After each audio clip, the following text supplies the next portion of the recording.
Hey, my name is Toby Fleming, and today I want to talk to you about the book I read, the book review on Raymond Lull.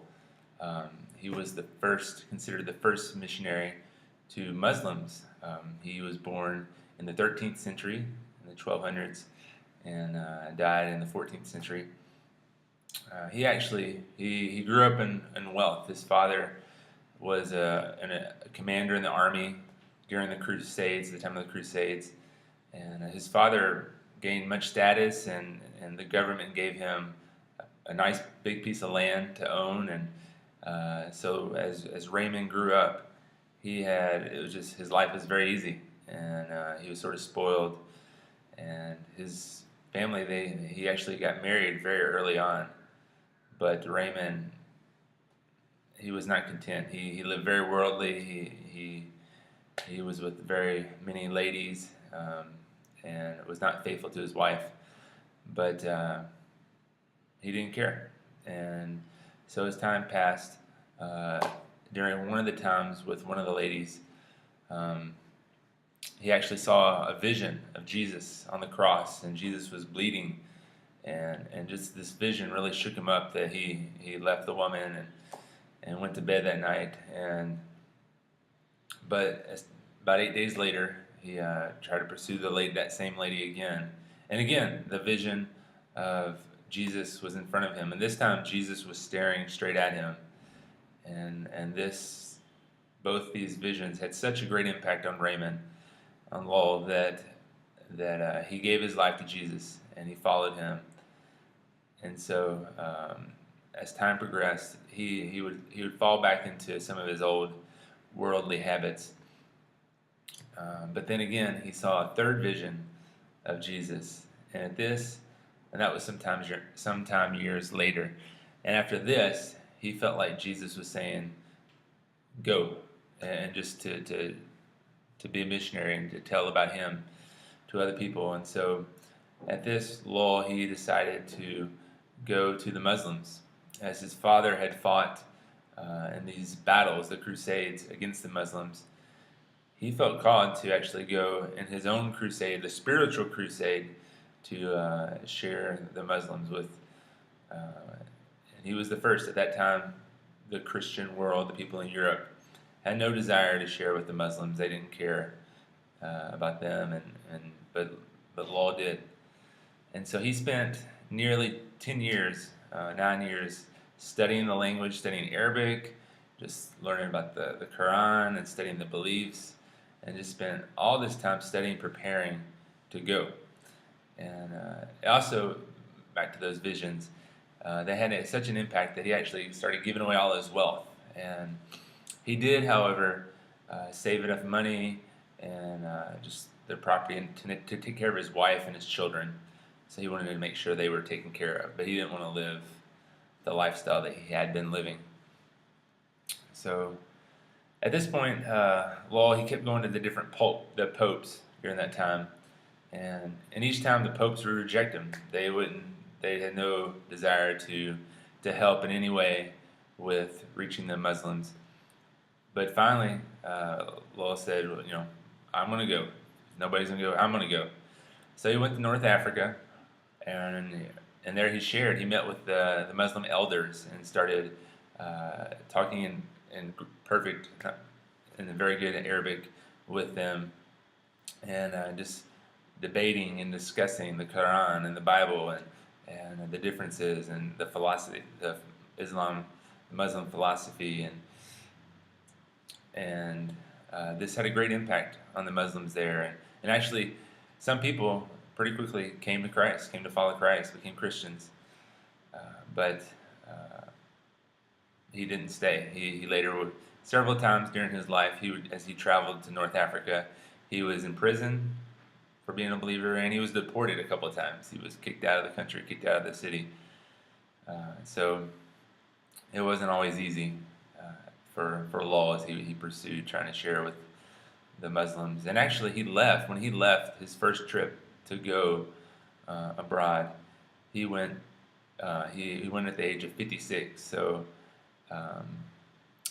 he was still young, but he wasn't as young as I think today's typical missionary that goes overseas. And so he was a little older from what typically happens today, I think. And eventually, sort of at the end of his life, one of the big things, one of the big accomplishments that he had hoped for and dreamed of was having in the universities them to teach the Arabic language, because that time they didn't. And he wanted so much for the people, hopefully future missionaries, future people, to go among the Muslims and to be able to speak Arabic. And so towards the end of his life, there was a council, and he got approved for Arabic to be taught. And so he felt like that was a great accomplishment. Also during Lull's life, it's believed he wrote over 4,000 books, an incredible number that actually most of them we don't have today. They got destroyed, burned. We don't have any record, just people's word that he wrote that many. And so there are about 280 of his writings today. So still a whole lot, but not that 4,000 number. So very accomplished writer, and just well schooled in the Muslim philosophies. And so as Lull, his life continued, he actually opened up a few colleges, a few things where he taught and tried to train monks and people to share their faith to the Muslims. And one of the colleges, actually 13 monks learned Arabic, and they were trained to go later on to the Muslims. But as Lull went to these different places, many times there was always results. The Lord moved and people came to faith. Not always in large numbers, but there's always seemed to be some fruit where he went. And during that time, Lull, he would stay there. He would disciple, and even one of the accounts, he was discipling and tried to do it in secret. But eventually, he was found out, and so they deported him. They kicked him out of the country. But as he was leaving, the boat sank. It was sinking, and so Lull swam back, and he actually for a while more he got to disciple the young believers there. And so he just really had a heart to pour into the young Muslim background believers. So also with Lull, sort of 3 challenges I thought about as I read his book, and sort of already talked a little bit about him, was language. He spent 9 years, studying the language, just every day studying the language and becoming a master of Arabic. While that is a wonderful thing, I think it's great that wherever you go, if you're trying to pour into people to learn their language, one of my hesitations is 9 years away from the people. He did during that time. He actually bought a slave, a Muslim slave, and during that time, they would practice Arabic, and he would teach them, and the servant, the slave, would teach him Arabic, until actually later on that servant tried to kill Lull because of just disagreements and beliefs. But he spent 9 years learning the language, and he did great. I wish I could master the language. But anyways, it's coming along. But 9 years away from the people may have been better set among the people in learning the language. And so that's it. And then along with that, culture and beliefs. He studied the books, he studied the philosophy of the Muslims, and just the Quran. He read the Quran and just wanted to understand what they believed and why they believed it. And so, again, I think that is fabulous. I think that is great. Wherever we go, whoever we're sharing with the gospel, we always want to be aware of their culture, their background, traditions, their beliefs. And again, being away from the people, I think, is not my preference. And I think being among the people is best. And so I think there can be some time away as you're preparing to go and as you're getting ready to. but almost 10 years is a long time. And then also his age. He was 56 when he first went to the field and when he went overseas, and that is great.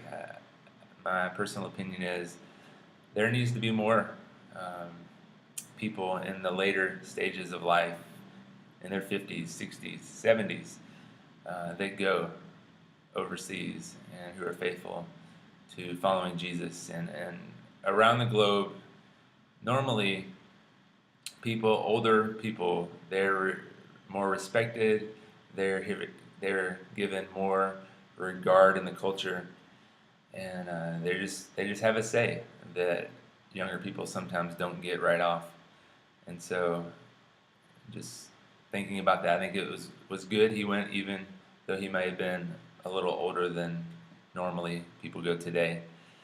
Um, so Lull, he lived a faithful life after early part of his life not being very faithful at all. But then on his trip, he was in Algeria, modern day Algeria, when he was sharing, and he was captured, and he was actually later stoned and killed at the age of 79. He was almost 80, and he said in some of his writings, he said he was going to do it as long as the Lord allowed him to, and so the Lord took him home to be with him almost before his 80th birthday. So that is my sort of book review report on Raymond Lull. I hope you enjoyed, and hope you have a good day. Bye.